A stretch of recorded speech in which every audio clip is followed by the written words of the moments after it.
Hello and welcome back to my new vlog. तर आता आम्ही चाललो आहे सातेरीच्या मंदिरात. मम्मी पप्पा ऑलरेडी पुढे गेलेले आहेत आणि आता आम्ही सगळे चाललेलो आहोत की आजी आणि मुलं. सो गाई संध्याकाळचे 6 वाजलेले आहेत आणि आम्ही मंदिरात चालत चाललेलो आहोत. तिकडे आम्हाला जायला 15 ते 20 मिनटं लागतीलच आणि तिथे जातानाचा मी तुम्हाला सगळा व्ह्यू दाखवणार आहे आणि मजा दाखवणार आहे जी काय आम्ही करणार आहे. आणि हे मंदिर सातेरी देवीचं तुम्हाला मी जत्रेच्या ब्लॉगमध्ये दाखवले होती, ती देवी आहे. त्याच देवीच्या मंदिरात आम्ही चाललेलो आहोत. तर चला जाऊया.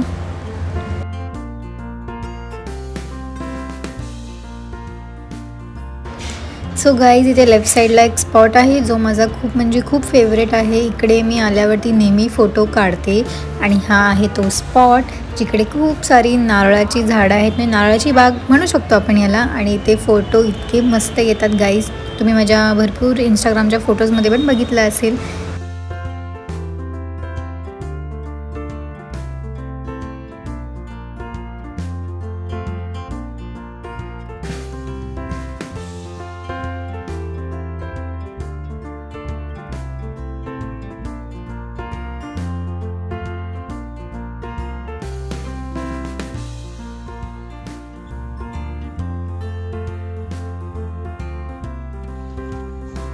इंस्टावर अपलोड करणार आहे. सो गाईज मी आता बनवते पानाची पिपाणी जी भेंडीच्या पानापासून बनते. काय केलं?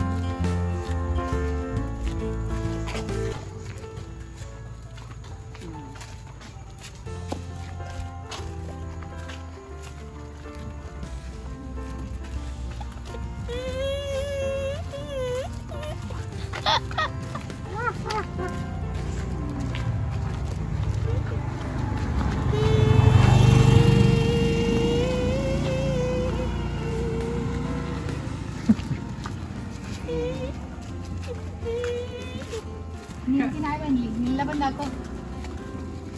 आणि याला जमत नाहीये. आमचा नील दादा समाजसेवक.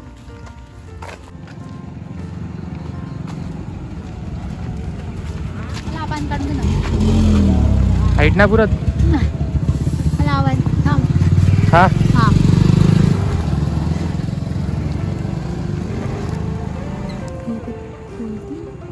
तो का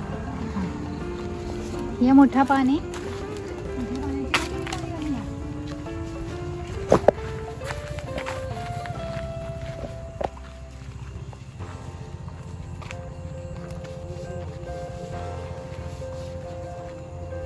सो गाईज पानाची पिपाणी बनवण्यासाठी तुम्हाला पानाचा हावाला पोर्शन घ्यायचा आहे आणि त्याला असं वरतून रोल करायचं. म्हणजे एकदम बारीक रोल करू शकतो ज्याने आवाज एकदम परफेक्ट येतो. आणि वरतून त्याला थोडंसं असं प्रेस करायचं. मग फूक मारली का पिपाणी रेडी. सोपं आहे तसं. जमत नाही नीलला.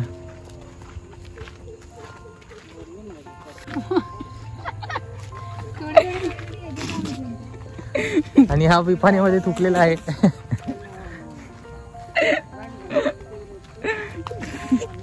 फेकतं आता, गेलं ते ओलं झालं.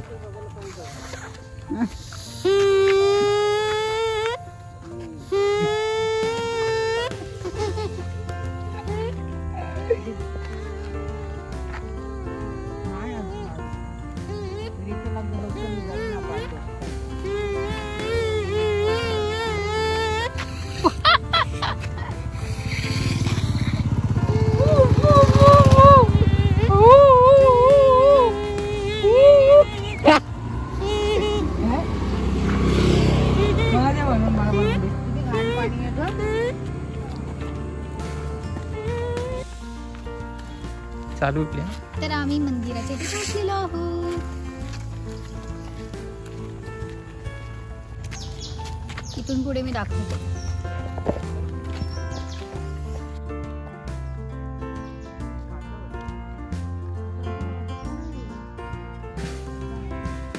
तर तिकडे समोर पप्पा, आई आणि मम्मी बसलेले आहेत. सो हा आहे मंदिराच्या बाहेरचा परिसर जो अतिशय मोठा आणि खूप सुंदर आणि स्वच्छ आहे. सो गाईज हे मंदिर खूप जागृत देवस्थान आहे आणि खूप वर्षापूर्वीपासून आहे. म्हणजे असं म्हटलं जातं की हे मंदिर 500 वर्षापूर्वीपासून आहे. आणि ह्या मंदिराचा पण एक इतिहास आहे. तो मी तुम्हाला आता सांगणार आहे.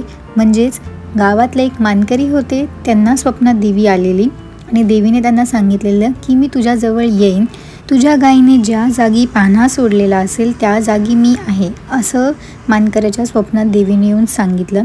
आणि ते मानकरी देवीच्या शोधासाठी निघाले आणि शोध घेतानाच त्यांना एक दृश्य दिसलं. ते दृश्य म्हणजे गाईच्या पान्हा सोडलेल्या पाषाणावरती मातीचे वारूळ एकदम झरझर वाढत होते आणि त्यांना देवीने सांगितलं ते आठवलं आणि ते न काही विचार करता जाऊन त्या वारुळाला त्यांनी मिठी मारली आणि असं म्हटले की आई आता तू इथेच थांब. तसं बोलल्यावरच लगेच वारुळाची वाढ थांबली आणि त्यातून आपली सातेरी देवी प्रकट झाली आणि आमच्या वेंगुर्ल्याची ग्रामदेवी झाली.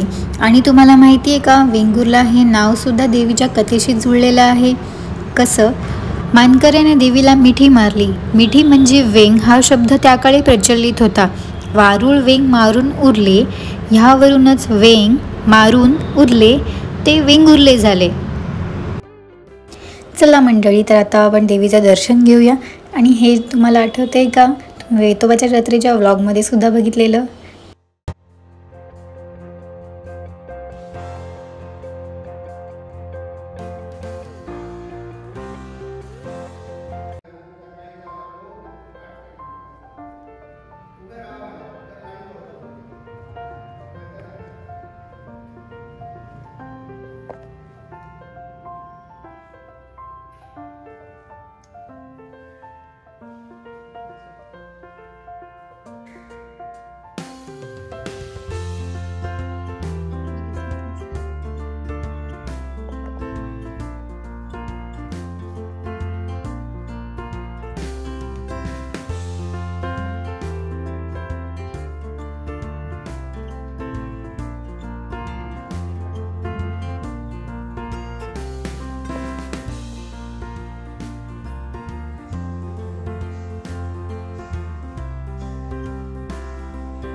तर आता आम्ही आलो आहे पाणीपुरी खाण्यासाठी आणि मम्मी पप्पासुद्धा मागून येतच आहेत.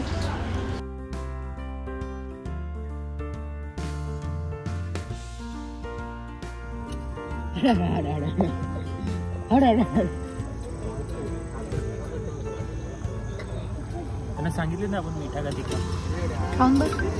तिखट दिली फुल तिखट आहे थोडी. कशी आहे? मम्मी पप्पा आजीने पण त्यांच्यासाठी पाणीपुरी सांगितलेली आहे आणि इकडे आम्ही चायनीज भेळ घेतलेली आहे. आमचं पाणीपुरी वगैरे सगळं खाऊन झालेलं आहे, तरी पण आम्हाला थोडीशी अजून भूक लागलेली आहे म्हणून आम्ही चाललो आता पिझ्झा खाण्यासाठी. आणि गाईज इकडे पण खूप छान पिझ्झा भेटतो. कुठे भेटतो ते पण मी तुम्हाला दाखवणार आहे. तर हे आहे ते शॉप जिकडे पिझ्झा, बर्गर, शॉर्मा सगळं काही भेटतं आणि एकदम टेस्टी भेटतं.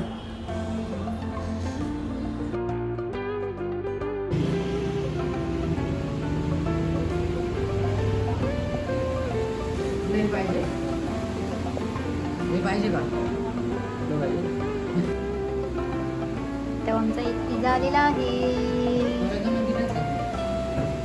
टाकूनच दिले बघ.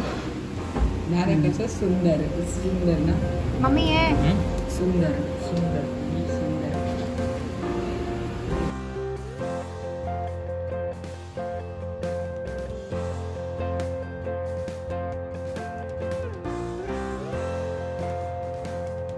सो गाईज आता आम्ही चाललो आहे घरी आणि व्लॉगसुद्धा एंड करायची वेळ झालेली आहे.